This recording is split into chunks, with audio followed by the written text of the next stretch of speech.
you need the biggest badass lawyer to be engaged on your side.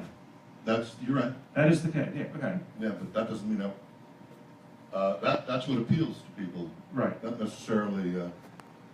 I mean, it's you have to have it's the brand, you know. Right. It's acting. It's acting. All right, but I could be a player. all right. Well, so most lawyers are not like you. I would disagree with you on that. Oh, there are lawyers. What do you they think? don't advertise like you, is what you're saying. There are other hammers around the country. Okay. Get on Google, you'll see some. Texas Hammer, a guy named Jim Adler. There's a heavy hitter, which is ripped off the Hammer. So you weren't the first hammer. I was not the first hammer. The first hammer was a guy named Jim the Hammer Shapiro's just bard from Rochester, New York. Okay. So you had worked. We were talking a little bit earlier. You started out as a tax attorney up in New Jersey. That's right. You went to Cornell That's Law right. School. Yes. You go to Jersey. You're a tax lawyer. The law firm went under. Disbanded. They broke up. Broke up. Yeah. All right. Then you became a lawyer up in the D.C. area, or where was it? I worked in D.C. That's right. Okay. And then you got married, and your wife was from this area. My wife was from this area. And so that brought you down here. That's right. And you went to work for Kalfas and Nachman. No, I went to work for Henry Howell. For Henry Howell, that's right. You worked for Who Henry Howell. Anybody who would remember Henry Howell? Very well, Henry Howell. I remember him very well. And A forgotten man. Yes. And you did personal injury law for him. For that firm, yeah. Okay. And then you went to Kalfas and Nachman. Then I went to Kalfas and Nachman. And you created the Hurt Line. I did it all. You did it all. I did. They didn't know anything about advertising. I fought tooth and nail, got him into advertising, and the Hurt Line was it was 461 Hurt, and that was the number, and the Hurt Line. It was all. And when I left, we had to fight over the number, and it was pretty nasty. It was Kalfas, Nachman, and Stanley. That's right. Yeah. Mm-hmm. And so you made them a lot of money. A lot of money. But obviously you didn't feel like you were getting your share, and said, I'm going to go out on my own. I wasn't like I didn't feel like I was getting. You weren't getting your fair share. So it was not an acrimonious. I was okay. It was a little bit acrimonious. It wasn't acrimonious on my part. I had no hard feeling. Well, I mean, I didn't. I didn't have any hard feeling. When I left and I was successful, that they didn't like me. Well, when you first started advertising with them, my recollection was there weren't a whole lot of lawyers who were doing advertising. Well, there were. It's a hot. You know, whoever's here, Joe, you remember Chandler Franklin and O'Brien? Yep. Chandler Franklin. People have short memories, but Chandler Franklin and O'Brien was the biggest lawyer advertiser back in the day. They spent a fortune. They were all over television. They are gone, right? I mean, how about Parker, Pollard, and Brown? Do you ever remember them? They spent a fortune. They are gone. Right? People have short memories. Joel Bieber, who was sort of around, but not like he used to be around years ago. I mean, he really is in Richmond. He's got a satellite office here. So it's just used to be, you used to put a lawyer in front of a bunch of books and well, Bright Drescher and Bright to me was the one that. Bright Drescher, they don't advertise. They don't advertise anymore. So what's the lesson? Bright Drescher and Prevento. Right. So is the lesson that you got to stay on, or it's not really what makes a law firm, the advertising? Well, the lesson is that it's a much tougher game.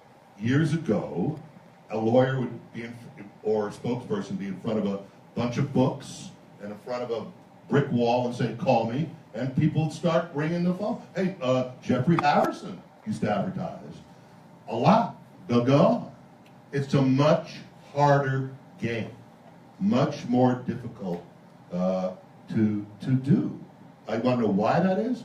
A lot more competition. The insurance companies aren't paying a lot.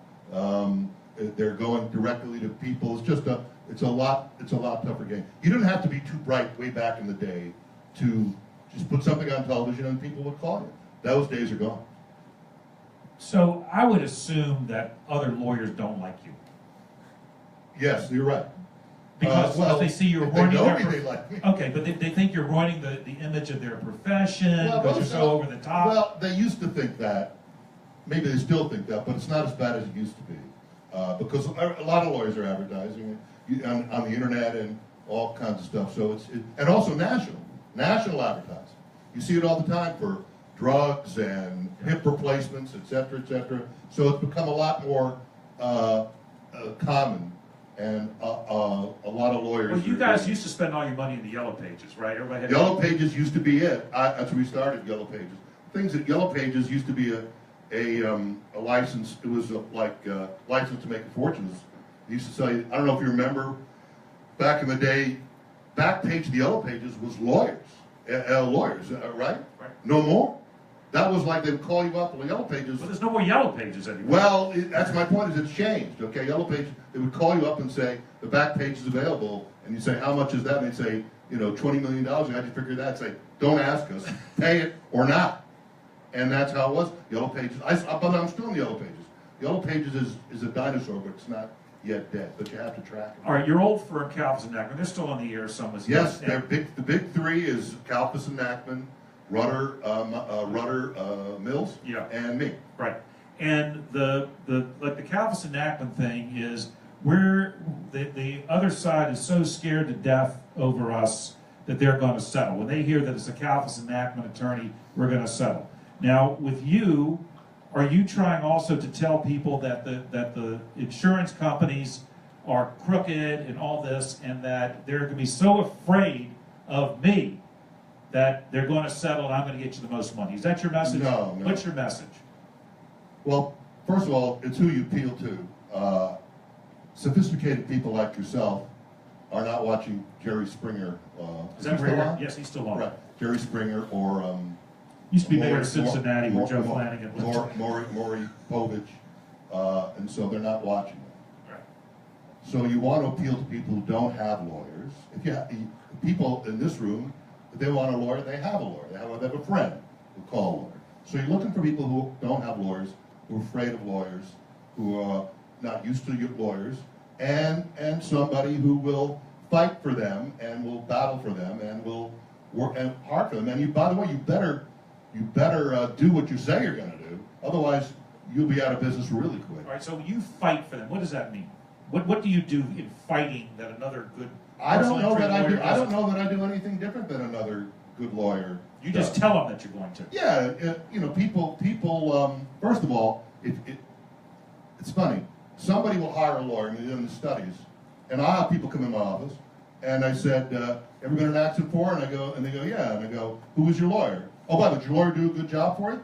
"Did a great job for him." "Who was he?" And they go, "I don't remember."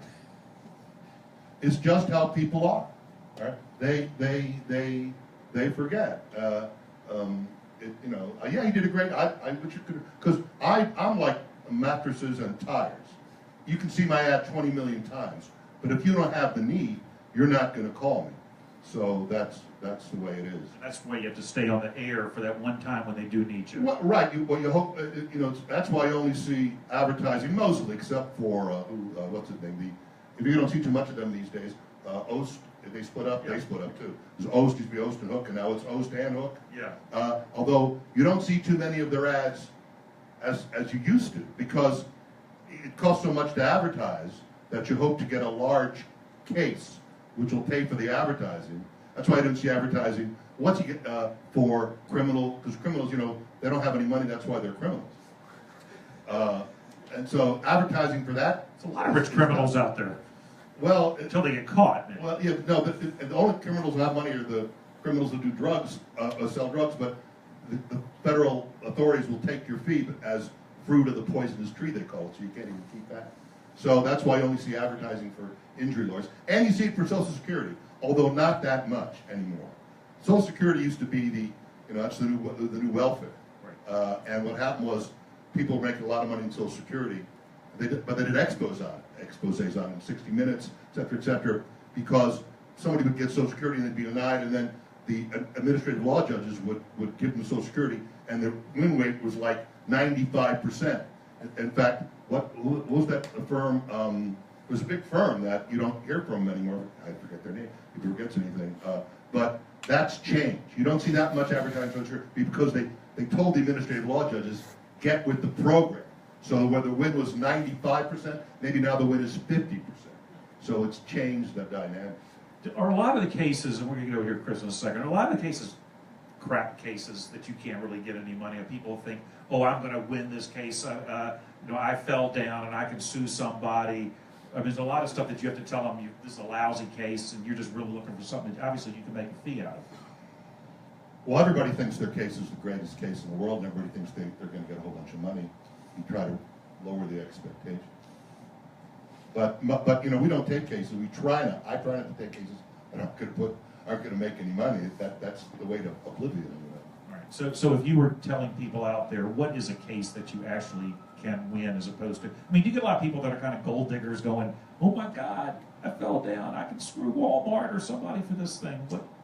Not really. I mean, people. Everybody hates lawyers until they need one. So lawyers are vile, but if you need one, people, when I used to do criminal work, people would say to me, how can you represent these horrible criminals? And I would say to them, let me ask you, if your brother was accused of a crime and he did it, and you knew he did it, wouldn't you want the best lawyer you could get to represent your brother? And they go, yeah, I guess I would. But people, mostly we do automobile accidents, and it makes a difference to people's lives, I mean, like I said, the people we appeal to are not, they're working people. They ride the bus. They coach a little league. They live paycheck to paycheck. And if they're not hurt that bad, and they get a couple $1,000s, it really makes a difference in their lives. The people that really break my heart are those that are horrendously injured, but in a car accident or something of that nature. And the car accident minimum limits are $25,000. They've been that way ever since I've been here. We're talking 35 years. $25,000 used to be a lot of money, but now it's nothing. You go to the hospital overnight, that's $25,000. So that's all there is, and they have these huge medical bills and permanent injury, and the insurance company says, here's $25,000, have a good day. Those are the ones that break your heart. But that happens. That's what you have. How do you tell them no? If you've got a case, they walk in the door, how do you say, second thought, we're not going to take this? Well, people call up. A lot of people think if they slipped and fell in the supermarket that they got a case, but it's very hard, to do that just because you fall down. It was open and obvious if you could see it or something. So you tell them nicely. When somebody calls up, they don't have a case. We will tell them. I will tell them you don't have a case. Tell them why. Put them on a mailing list. Thank you for calling. We also get a lot of calls from people who we rejected because we keep track of this stuff. Who we rejected, and then they'll call us when they have a case. So we try to let them down easy. And also we refer them to a lawyer. The lawyer's referral. Try to refer them to somebody who might be able to help them. End up here, and how'd you get into this business? I could listen to Lowell for Well, I'm sure you could. If you asked me when I was a kid, Yes, just put it up here. There really we go. close. There we go. If you asked me when I was a kid what I wanted to do, Personal injury lawyer. well, let's say I have a relative that's a lawyer and is now in prison. Does he need an attorney? Anyway, go ahead. What did he do? What's he in prison for? Messing with an escrow account. Oh, that'll do it. Yeah, they like to make examples of those things. You gonna do? Yeah. I'm still paying for I'm not sure what. Yeah. Back when I was a kid, it starts out with Tinker Toys, right? I just love to make things. And after, if you ask me when I was a teenager what I want to do, it's have a manufacturing company. And after, maybe a couple detours. I did track finance for about a year. Sitting behind a computer was not my thing. I got back into production of manufacturing facilities. My background was process control, robotics, automation. So from there, I figure, let's get 20 years of background. Now, it kind of happened a little bit. Some things fell into place. First off, I had a buddy that was working for a distillery in Oregon. I went out to visit. It was really cool. This was probably starting almost 20 years ago. And then I had one of my customers was Sarah Lee distilling the coffee bean in Suffolk. It's a pretty neat little product they have. So I had some background, and then wow, around 2003 on, all the manufacturers in my territory were leaving. Drive through Danville, Martinsville, it's depressing. For furniture guys or textile guys or that kind of thing? Lots of that, lots of automation in those things. Martinsville was the sweatshirt capital of the world. Lots of broken glass, nothing left. Fortunately, down here, we didn't see it as much with the military. A lot of it saved a lot. And one of my best accounts was steel. I know a lot about chainsaws.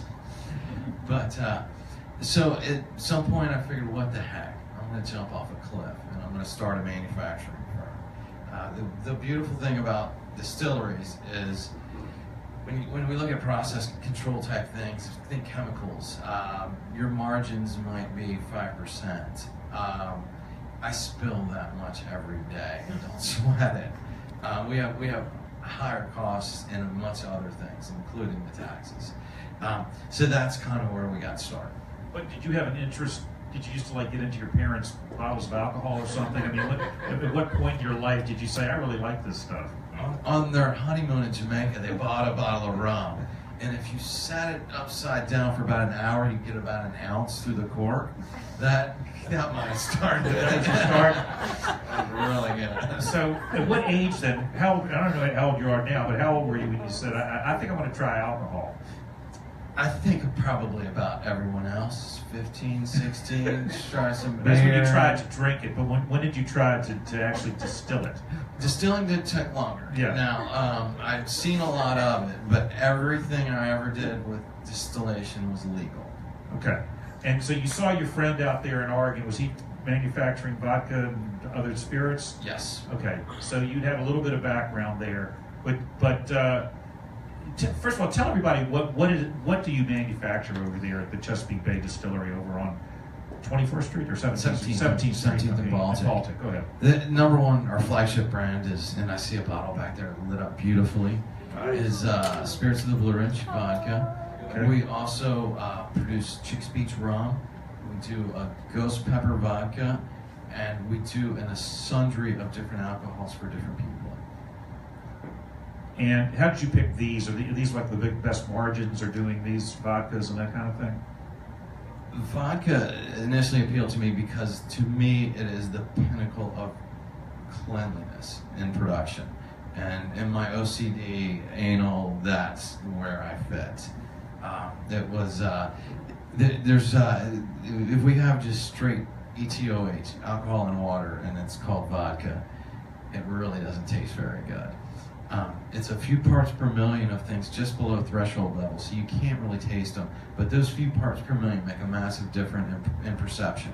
And what are those other parts? They could be many, many different things. Some people might put salt or sugar in below threshold levels. We don't add anything. We do get some vanillins from the carbon, which is of interest for us. And so, all right, so you make vodka. Who do you sell this vodka to? Where can people get it? Who's your Our customers? number one customer is the Virginia ABC. Okay. They are a great customer, and They're also a monopoly. that's why we like them. So do you have to fight for shelf space in an ABC store? Because obviously you're not the best known vodka out there. Come on, Tom. You are now the best known vodka out In here, there, thanks. before we were in this room. In here. When we started out in 2005, the ABC, there was 60 distilleries in the country. Now there's upwards of over 1,000, maybe 1,200. Much like the beer, it's a whole different ballgame. And we talked about advertising. It's the amount of alcohol consumed really does not change. It shifts a little bit from beer to wine to spirits, and we're in spirits. We're in the upswing right now, which is great. But what happens is when we started out, the ABC said, what the heck is this guy doing? Let's see what happens. And so they bought a couple pallets and stuck it in their stores. I think we were in maybe 40 stores starting out. Then they kept getting bit by these new guys coming in, whether it's stuff that wasn't fit for consumption, just really tasted bad. Yeah. So then they've thrown out more barriers to new entries. So it is becoming more and more difficult to get into the ABC, but fortunately, we've got a relationship. Well, they like you because you're made in Virginia. Does that help you? It does now. coming in with the new administration with McAuliffe, we weren't really sure how that would go. We had a new head of the ABC.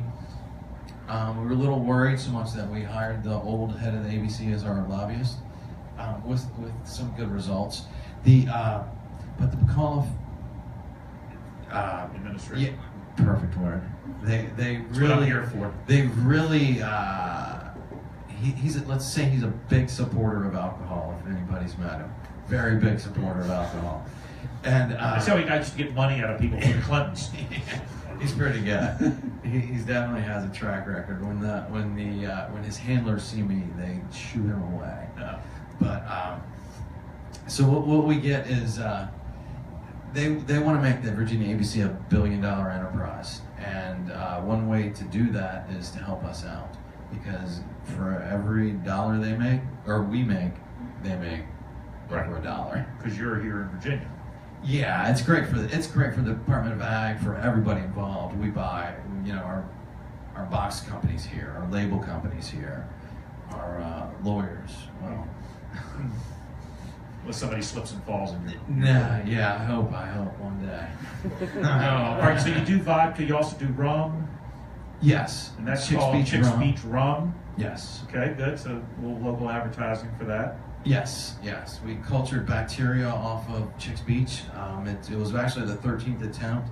There's when we talk about vodka, we think super clean, and when we think about rum, we think the opposite. So we were actually inoculating it with bacteria that we almost think sour beer, if you guys are in that.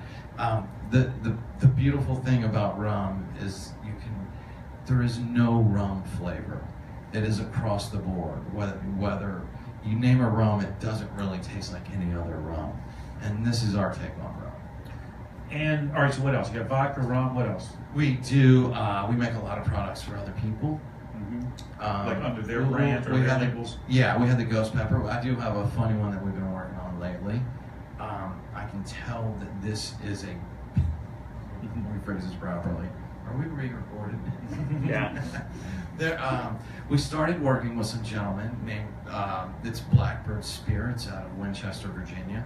And they were apparently on a road trip and had a great idea they met a waitress that had 420 tattooed on her arm, and they had no idea what it was.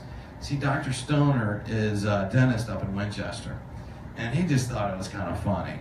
So the next thing you know, I'm sure there was some beers or something involved, but they were going to start a vodka company. They didn't know how to do it, but they did have an idea, and it was Dr. Stoner's vodka.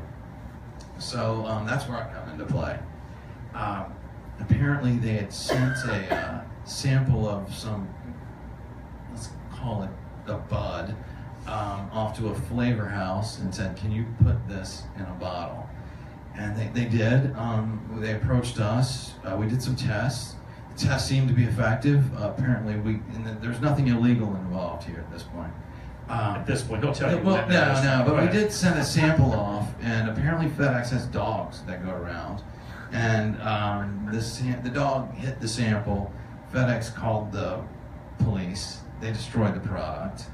There was nothing illegal in there, but it's good enough for a dog. It smelled like marijuana. It absolutely smells like marijuana. So you created a marijuana infused. It's it's not marijuana infused. Marijuana flavored, marijuana scented. It was. I didn't create it. I'm just the guy that's laughing on this thing.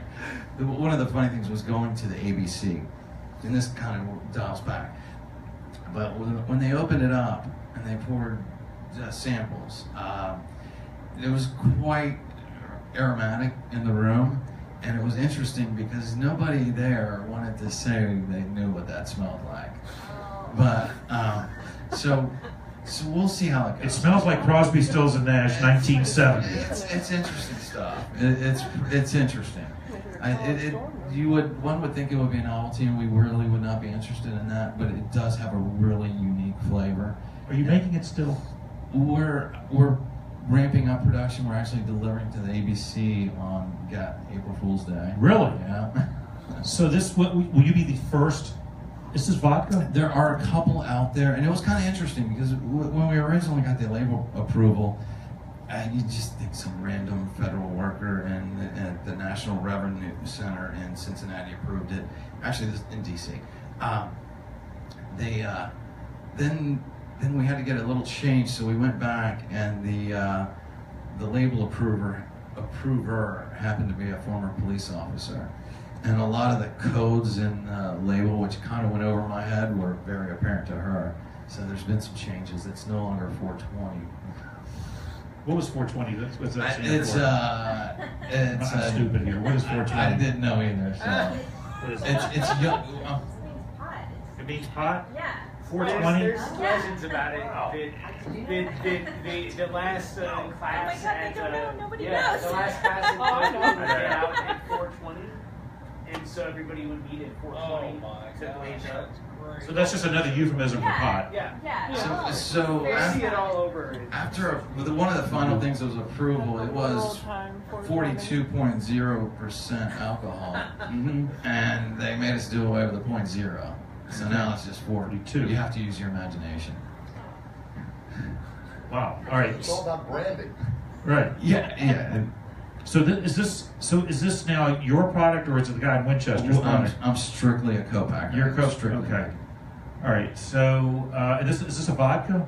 That's a vodka and a flavored whiskey. And a flavored whiskey. Okay. So we got rum, we got vodka, and you have anything else you're making? You said you make some private label stuff. So tell me what your goal is. Where do you see yourself in 5 years? Well, our initial factory is a little spot off London Bridge. It was an incubator for me. I never made booze before. And I think that the new place really carries over to that incubator feel. We're still learning things every day, but we're also incubating for our brands and other brands. You have a tasting room? Yes, we do. All right, so people can come in and try these various spirits? Absolutely. Is there food there too, or just alcohol? Just alcohol. Okay. And is there like a happy hour or something? Like how can I interact with your brand? Well, we're so good we never go on sale. Never, really? Do you ever have sales? Do you ever have sales? Instead of a third, he does 30% sometimes.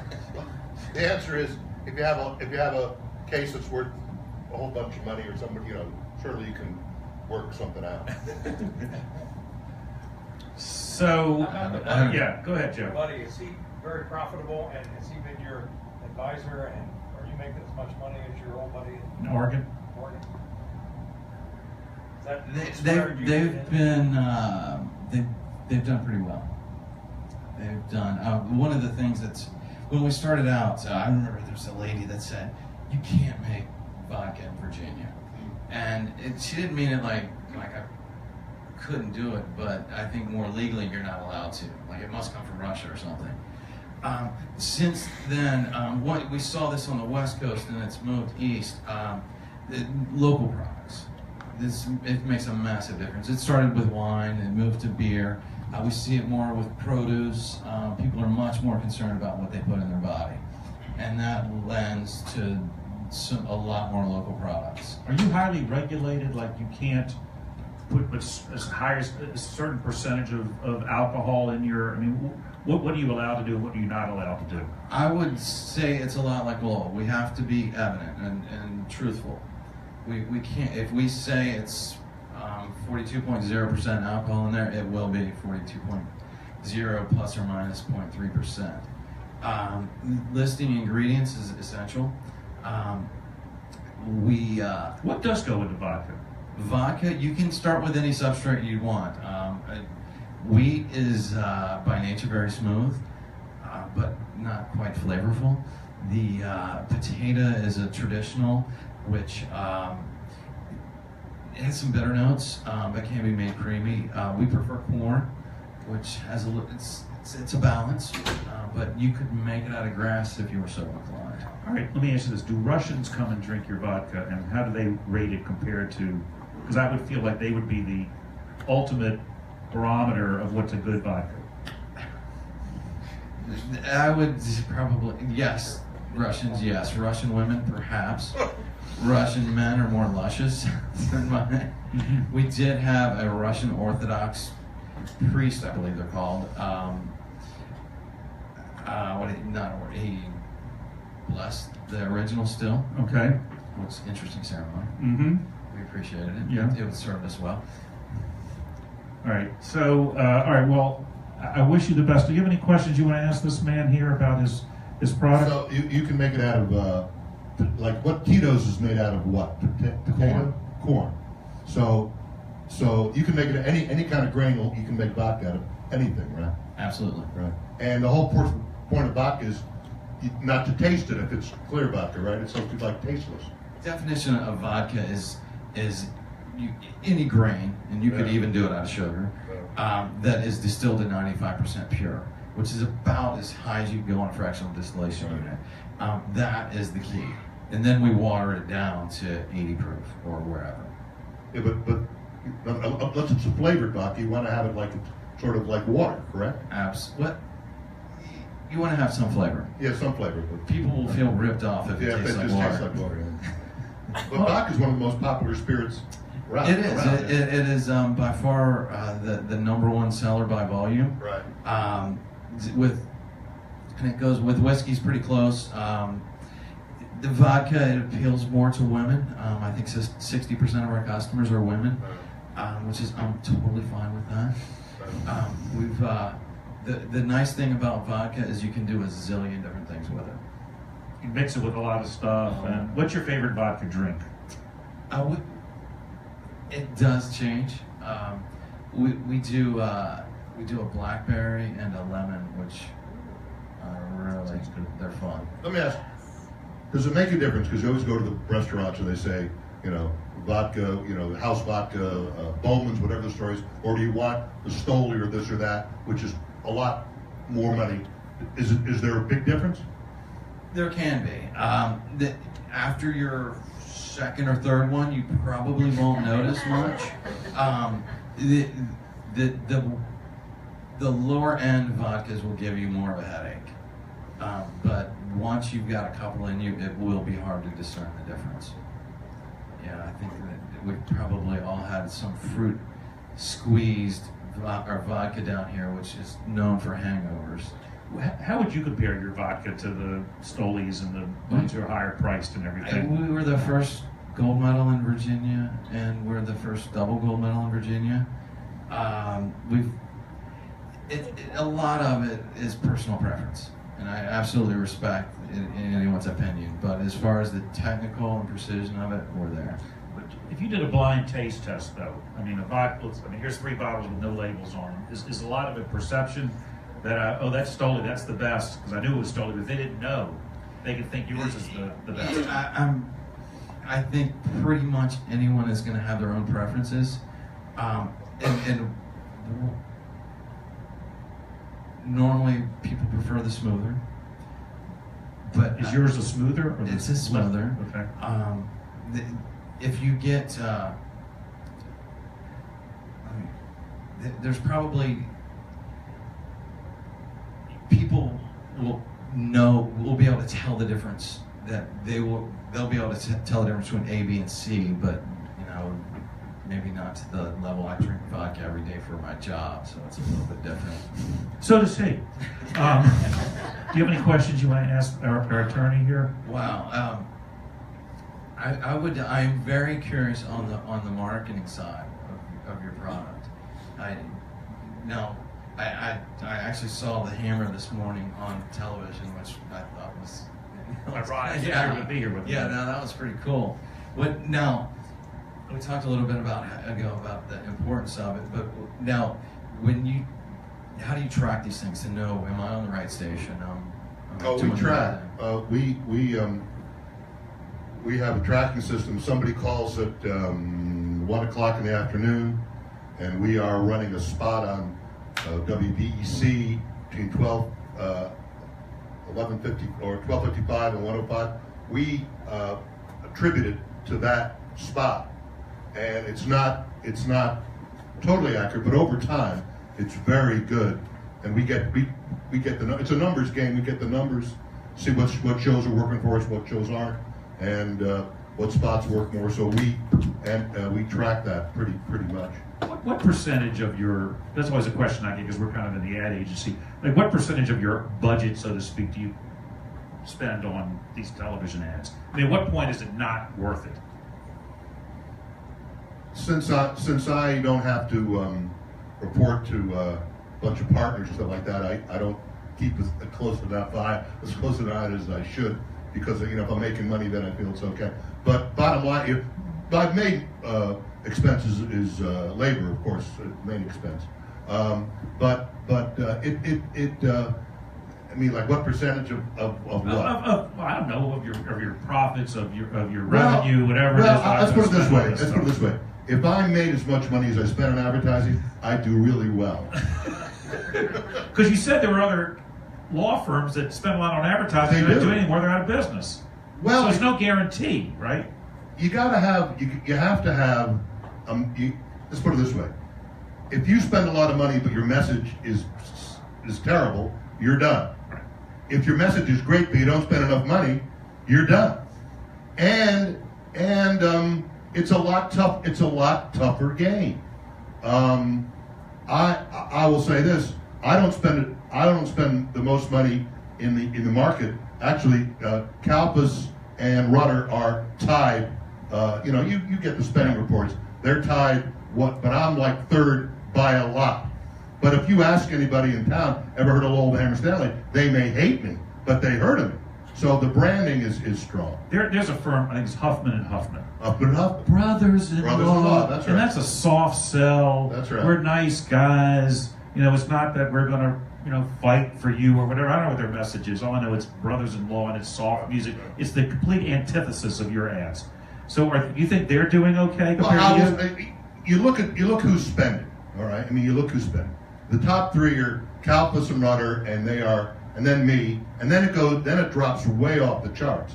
Huffman is way down. Decker spends money.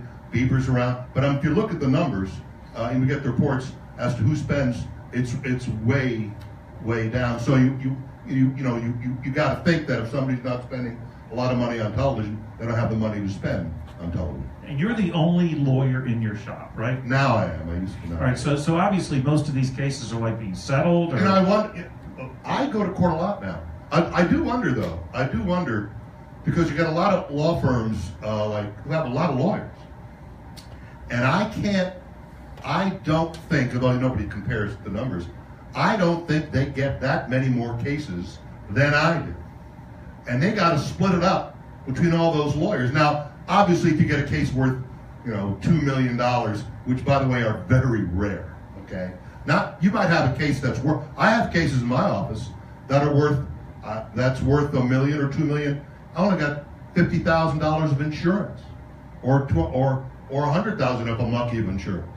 And then I have a case. I have two cases in my office where the emergency room bill is $250,000, and I have $100,000 in insurance. And these aren't rich people, so you try to deal with the hospital and try to get them to work with you. But that's mostly the case. Unless you get hit by a Virginia power truck, it's a different story. You got to have three legs to the stool. You got to have liability, which means somebody caused it. Number two, big, large injury, and number three, and most important, coverage. And that's rare. Sorry, get it, Joe. How about production values? How long does it take you to record your spots? And it's so weird that just today when I heard one of your cash, I thought, how does he decide, 10 of them, that 9 out of 10 were bad, but the last cash not long enough to expect it. I shoot my spots. The last spots I shoot out in Nashville. We have an agency out in Nashville who shoots them. But I'm pretty quick. I'm a quick study, and I can shoot a lot of spots because I'm fluent at it. I mean, a lot of lawyers, if you see a lot of lawyers, they're not in their spots too much because you got to speak for 30 seconds. You got to read off the teleprompter. You got to have a certain knack for it. I'm fortunate that I do, so I can shoot. Let's put it this way. I shot the shot you're seeing now, the spot you're seeing now. I shot those in 2014, and I still have about 5 or 6 left until I shoot some more. I'm very quick. Cash has gotten longer. It depends, right? Well, it depends. Yeah, like 8 seconds as opposed to 3. He's gotten better at holding his breath. Go ahead. What percentage of your cases are settled? I would say 90%. my cases are settled. And the reason for that is that I started out. I never was, at Cornell. They didn't teach you how to be a crazy screaming maniac on television. That wasn't one of the courses. But many law schools are doing that now. That wasn't it. That wasn't it at all. Especially when I went to school, which is a long time ago. So I know how to try a case. I could try a case, and I taught trial advocacy at University of Virginia for 20 years, and so I know how to try a case. So let's put it this way: if there are some cases you could be, the second coming, you can't win these cases. And there's some cases that you don't have to be. Let's put it this way: if you have a case where somebody's horribly injured, and you have you insure, or you have a case where you have $250,000 horrible injuries, and there's only $100,000 of insurance, you can settle that case. You don't have to be a lawyer to settle that case. So it's only on the margins that are different. And if you try a good case, you get a pretty good result as a rule. Do the judges like or dislike you, and do the juries like or dislike you? I would say that the judges like me, and not because they like me personally, only because I can try a good case. The judges, they spend all their lives trying to be judges, and they don't want to hear cases. That's what happens. Judges spend all their lives trying to be judges, they don't want to hear cases. So they don't care about your case, they care about the next case. So like Mr. Stanley, can't you settle this case? So it's like, well, we try. But I try an efficient case. In other words, I'm quick and I'm efficient. I do it well. So if you try a good case, the judges like that, because then you're rolling along, and can you imagine how awful it is for these judges to hear most of the lawyers are boring, turgid, horrible. And so, but I try a good case, and then moves it along. They like that. So when they see me, they go, "Hey, this is going to go well." Are there good judges, bad judges? Do you have a favorite? Well, I have a favorite. Unfortunately, judges used to be the best and brightest when I first started. That's no longer the case. No, it's sad. Most of the judges the partners want to get them off. The partners want to get them out of the firm because they're not doing so well, or they're looking to retire. Look, you see a judge. The judges are appointed now. A lot of them are like in their 40s. That's you're getting to your peak earning years as a lawyer, and the judges make like $160,000, which is it's okay, but it's not like So my point is, you get a judge on the bench who's looking to basically retire at 45. It's a whole different deal. A lot of the judges, a lot of them are former prosecutors who don't know anything about civil cases. It's not like it used to be when I first started, but not that they're not good people, just you don't have the quality you used to have.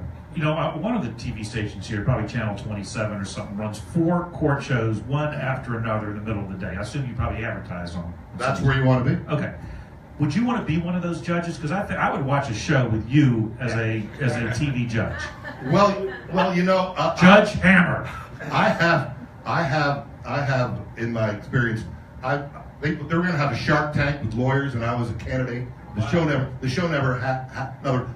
the lawyer picks your case, and I tried out for that, but the show never happened. All right. And if you look on the internet, I did years ago. David Hasselhoff copied my spot. Joe did a piece on it. Absolutely copied my spot. Totally. So if you get on the internet and see my spots, basically it's like, I can't believe these are the worst lawyer commercials I've ever seen in my life. And I'm, nationally known as like, oh my God, can you believe this guy? So I have a national reputation, not necessarily a good reputation, but a national reputation. So the answer is yeah. We have a president like that now, but go ahead. But it's, there's a lot, I've been involved in that stuff, but it hasn't come to fruition. When we did that story, I think you told me one of your biggest fans is, you remember? Mike Tyson. Who? You told me one of your biggest fans who loves your commercials is your mother. My mother? You told me that. She loves hearing you. Well, she loves her son. Yeah, she loves her son. That's a good question. Yeah. What does your family think of you? She loves it. Well, I will tell you what my ex-mother-in-law thought of me. She was not pleased. She was not pleased. No, it was because, it was like embarrassing. for her daughter. Like, it was okay that I made a buck, but not the way I did it. You're not married now, right? I'm not. Do you get dates off these ads, or how do women react to you? That's a good question. I don't know the answer to that. I used to have a spokesperson. Yeah, the guy's dead, right? He died. Remember, there was a guy who was. You can see that on the internet. You can see it on YouTube. Yeah. And I like that because then I could walk around town half drunk and no one would know it. And now I have to tip a lot better. And I have to, as I told you, I have to be a lot nicer. Not that I wasn't nice, but something like I said, if a waitress pours coffee on my lap, before I'd go, what do you do now? I'd go, that's okay. Because otherwise they said they met my friend Lowell, Stanley, he's a terrible person. But the short answer is, it goes both ways. Some people are say I would never, go out with that guy because he's a creamy, crazy man. And other people say, oh, I'd like to know him. So it works both ways, but it can be, it's not, All right, just finally, all right. When do you open? Like, when people come down and hang out with you at the distillery? Tell me what your hours are. We try to do tours on Saturdays. That's a great day to come visit. We are on winter hours now, closed Monday and Tuesdays. Other than that, we're open 12 to 7, less 12 to 6 on Sundays per ABC regs. 12 to 7, so coming in after work or something like that, Yeah, we want people to experience the product. We don't consider ourselves a bar, but we do have a great, we've got people that come in are not exactly in a bad mood. They're happy. It's a great. Do you have the homeless guys showing up at your door? Because I know where you are. Occasionally, I did hire one once, and it did not work out that well. That was my question. Is the vibe more than you had hoped it would be? Or less than you hoped it would be? It's growing. I did not expect personal dynamics to be a factor as much as it is, but I think that resolves itself eventually. Well, artists are, an eccentric crowd. And if you put too many eccentrics in one area, It's a success. yeah, it's been really cool. I think it will definitely have growing pains. I'm really curious to see what happens with the arena down the road. Me too. Turning the camera to Joel. Yes. You may get an arena. It may happen. That might be good for you. It would be great for us. I don't know the effect on the vibe, though.